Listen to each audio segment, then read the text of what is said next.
At 3:30, we got USC, who's 2-0, traveling to Purdue, who's also 2-0, in an undefeated versus an undefeated matchup.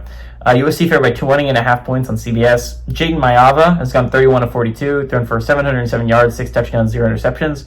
Wayman Jordan had 21 carries for 209 yards and 2 touchdowns. And Mekhi Lemons had 11 catches for 248 yards and 2 touchdowns.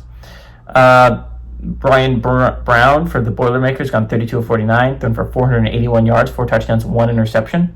Devin Maccabees had 46 carries for 185 yards and 3 touchdowns, and Armad Branch had 5 catches for 132 yards and 2 touchdowns.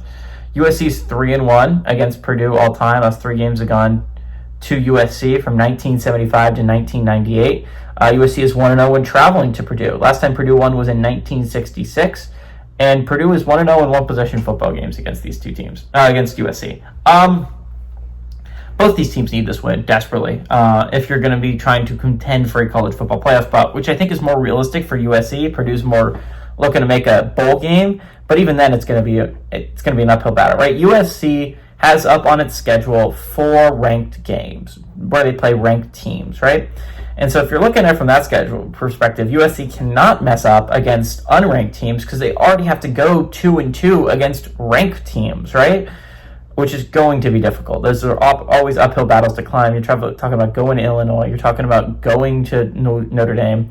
I think they get Michigan and Oregon at home, but these are not like easy wins. These are going to be games that are going to be really, really hard to win if you're USC.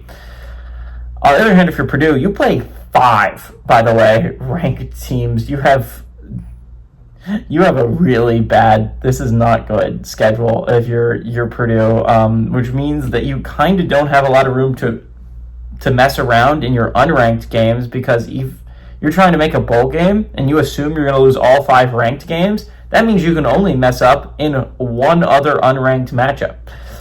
This one's at home, so if you're Purdue, you kind of need this to win this one.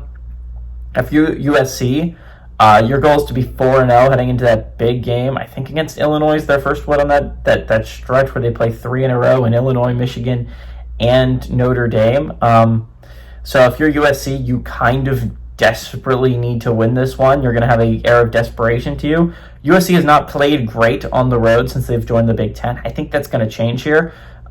Purdue has looked much improved this year, again, by the fact that they're 2-0. Last year they went 1-11, and it wasn't good. Like, they lost to bad football teams a lot.